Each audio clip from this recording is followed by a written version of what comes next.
Assalamualaikum warahmatullahi wabarakatuh. Waalaikumsalam warahmatullahi wabarakatuh.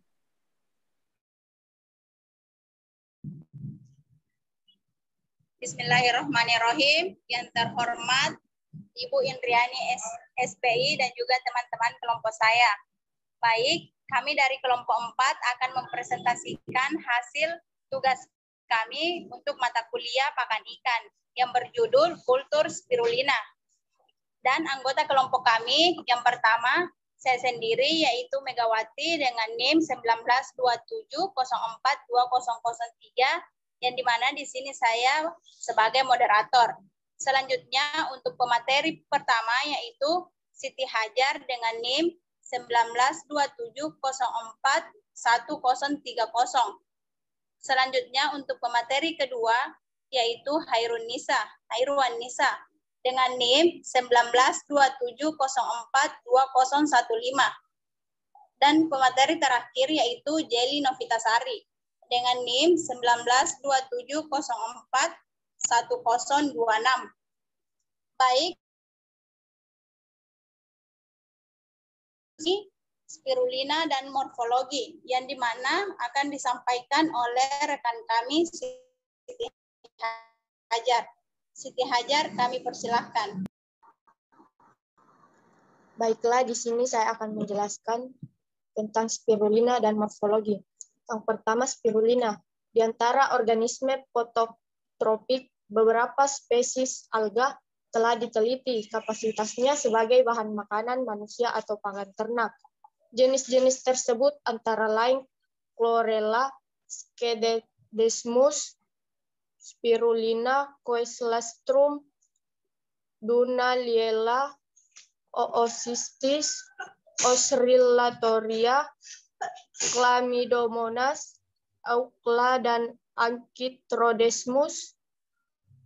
Spirulina yang merupakan Cyanophyceaceae multiseluler mengandung protein 55 sampai 65%, 64 sampai 70% dengan daya cerna sekitar 85% untuk contoh kering, asam nukleat 4%, total lipid 5 sampai 7%, karbohidrat 10 sampai 15%. Spirulina dapat diklasifikasikan sebagai berikut. Yang pertama, kingdom. Spirulina termasuk kingdom Protista, divisi Cyanophyta, kelas Cyanophyceae, ordo Nostachales, famili Oscillatoriaceae, genus Spirulina, spesies Spirulina sp. Yang kedua, morfologi. Spirulina adalah gangrenik atau mikroalga, berbentuk spiral berwarna hijau kebiruan. Spirulina memiliki zat warna sinopsin, sehingga dikenal juga dengan nama Cyanobacterium. Ini dicirikan oleh adanya zat warna biru dalam spirulina. Kandungan pigmen atau zat warna yang ada pada spirulina adalah klorofil atau hijau, karotenoid atau jingga, beta karoten atau jingga kemerahan, phycocyanin atau biru. Spirulina mempunyai badan poliederal, butir-butir cyanophysin, butir-butir glikogen, ribosom 70S, butir lemak badan polifosfat, dan vakuola gas dalam kromoplasmanya. Badan polihedral spirulina merupakan enzim probisco atau ribulosa bifosfat karboksilase dalam bentuk partikel-partikel karboksisom pada bakteri.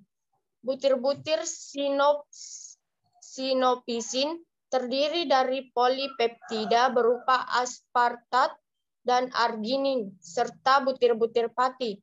Badan polifosfat merupakan tempat cadangan fosfat, sedangkan vakuola gas berupa kantong-kantong udara berbentuk silindris yang tersusun berkelompok. Baiklah, saya kembalikan kepada moderator. Baik, terima kasih atas penjelasannya. Selanjutnya untuk pembahas P, yang dimana akan dijelaskan oleh Saudari Khairul Annisa. Khairul Annisa, kami persilahkan. Baik, terima kasih atas kesempatan yang telah diberikan. Langsung saja, di sini saya akan melanjutkan materi mengenai habitat spirulina. Spirulina adalah ganggan renik atau mikroalga berwarna hijau kebiruan yang hidupnya tersebar luas dalam semua ekosistem. Mencakup ekosistem daratan dan ekosistem perairan baik itu air tawar, air payau, maupun air laut. Ganggang hijau biru relatif cepat berproduksi pada berbagai tingkat salinitas pH 8-11 dengan kandungan senyawa karbonat dan bikarbonat yang tinggi. Kemudian manfaat spirulina. Yang pertama superfood, di mana mengandung 60% protein nabati, vitamin B kompleks, asam lemak esensial, vitamin, mineral, dan pigmen alami. Zat gizi dalam spirulina mengandung untuk melengkapi kecakupan gizi. Selanjutnya, meningkatkan daya tahan tubuh. Mengandung fisosianin, klorofil, dan polisakarida yang membantu meningkatkan aktivitas unsur-unsur antibodi untuk melawan infeksi yang disebabkan oleh virus, bakteri, maupun parasit. Yang ketiga, menyehatkan darah, di mana mengandung klorofil, vitamin B12, asam folat, dan zat besi yang diperlukan untuk membantu pembentukan darah merah.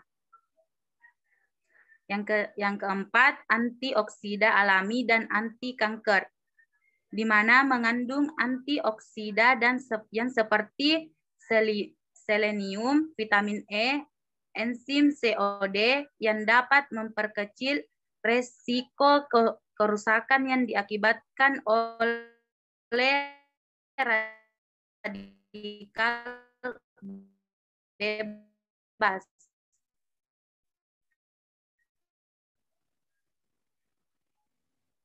Klorokan bekerja untuk membersihkan dan membuang toksin yang berasal dari bahan pengawet makanan, obat-obatan, tanaman, air, dan bahan-bahan kimiawi yang menumpuk di dalam darah. Yang keenam, memperbaiki sistem pencernaan. Spirulina memiliki protein efisiensi ratio yang sangat tinggi sehingga lebih cepat diserap tubuh. Dinding selnya tersebut terbuat dari protein fisicaridae dan enzim serta tidak memiliki selulosa sehingga lebih mudah dicerna dan diserap oleh tubuh. Baik, itulah materi dari saya. Saya kembalikan kepada moderator. Baik, terima kasih kepada Khairul Annisa. Selanjutnya kita masuk ke materi terakhir, yang dimana materi terakhir ini yaitu perkembangan kultur spirulina, yang dimana akan dijelaskan oleh Saudari Jeli Novitasari. Jeli Novitasari, kami persilakan. Terima kasih untuk kesempatannya. Baik, saya akan melanjutkan materi selanjutnya, yaitu tentang perkembangan kultur spirulina. Pada saat ini, para petani spirulina menggunakan media teknis untuk mengkultur spirulina secara massal, tetapi nutrisinya jauh dari standar. Menurut von Salk et al. Tahun 2004 dan Sanchez Luna et al. Tahun 2006, dalam Widyaningsih tahun 2008, kualitas kandungan nutrien spirulina SP berkaitan dengan komposisi nutrien di media kultur dan parameter kualitas airnya. Sedangkan pada pusat-pusat pengadaan bibit kultur murni, mikroalga yang berskala laboratorium maupun massal, kultur SP, palantesis menggunakan media Walne.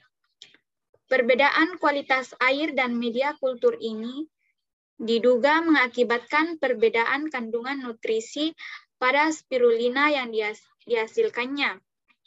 Hal ini berkaitan dengan kebutuhannya akan makro dan mikronutrien untuk kehidupannya. Spirulina SP membutuhkan makronutrien seperti N, P, S, K, Si, dan Ca, dan mikronutrien serta kandungan nitrat optimum 0,9 sampai 3,5 mg per L untuk menunjang kehidupan dan pertumbuhannya. Mikronutrien seperti Fe, Mo, Cu, Ca, Mn, Zn, dan Co dibutuhkan dalam jumlah yang lebih kecil, tetapi harus ada dalam budidaya spirulina SP. Agar mikronutrien tetap larut dalam media, diperlukan ketator berupa EDTA. Selain itu, mikroalga juga memerlukan mikronutrien organik berupa unsur vitamin yang menunjang pertumbuhannya, antara lain kobalamin atau B12, tiamin atau B1, dan biotin.